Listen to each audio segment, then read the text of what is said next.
Hi friends, எல்லோரும் வாங்க நம்ம செட்டிநாடு ஸ்டைலில் காலிஃப்ளவர் குழம்பு செய்கிறது எப்படின்னு பார்க்கலாம். அதுக்கு மல்லி 1 டேபிள் ஸ்பூன், ஜீரகம் 2 டீஸ்பூன், பெப்பர் 1 டீஸ்பூன் எடுத்துக்கோங்க, சோம்பு 1 டீஸ்பூன், பட்டை கிராம்பு ஏலக்காய் எல்லாம் கொஞ்சம் ஒரு 2-3 எடுத்துக்கோங்க, கசகசா 1 டீஸ்பூன், அப்புறம் ட்ரை சில்லி வந்து காரத்துக்கு ஏற்ப போட்டுக்கோங்க. பாருங்கள், கசகசா 1 டீஸ்பூன் எடுத்துருக்கேன். எல்லாம் சேர்த்து நல்லா வதக்கி விட்டுக்கோங்க, அந்த ராஸ்மெல் போகிற அளவுக்கு.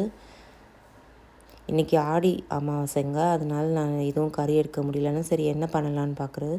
சரி செட்டிநாடு ஸ்டைலில் காலிஃப்ளவர் குழம்பு செய்யலான்னு பண்ணிகிட்ருக்கேங்க.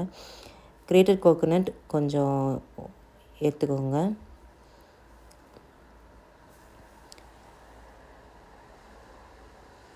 எல்லாம் சேர்த்து கொஞ்சம் நல்லா வதக்கி விட்டு நம்ம ஒரு மிக்சியில் போட்டு அரைச்சி எடுத்துக்கலாங்க. அது பாருங்கள், இந்த மாதிரி மிக்சியில் போட்டு எடுத்துக்கோங்க அரைச்சி.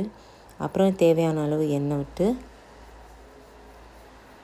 அதில் கடுகு, பருப்பு, கொஞ்சம் கருவேப்பிலை போட்டு தாளிச்சிடலாம். தாளித்த பிறகு சின்ன வெங்காயம் எடுத்துக்கோங்க, ஒரு 1/2 கப் போல் எடுத்துக்கோங்க சின்ன வெங்காயம். பெரிய வெங்காயம் போட்டும் பண்ணலாம், பட் சின்ன வெங்காயம் போட்டு பண்ணால் இன்னும் ரொம்ப டேஸ்ட்டாக இருக்கும். பாருங்கள், நான் சின்ன வெங்காயம் எடுத்துருக்கேன் இப்போ நான். அப்புறம் தேவையான அளவு உப்பு, அப்புறம் ஒரு மீடியம் சைஸ் தக்காளி எடுத்து நறுக்கி இந்த மாதிரி போட்டுக்கோங்க.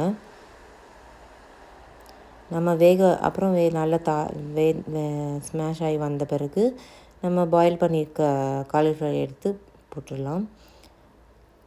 கொஞ்சம் அப்புறம் நம்ம கிரைண்ட் பண்ணி வச்சுருந்த மசாலாஸ்லாம் எடுத்து போட்டு கொரியண்டர் லீவ்ஸ் போட்டு இறக்கிடலாம்.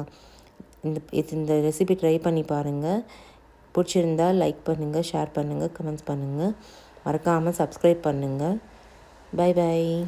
சரிங்க, நெக்ஸ்ட்டு வீடியோவில் பார்க்கலாமா?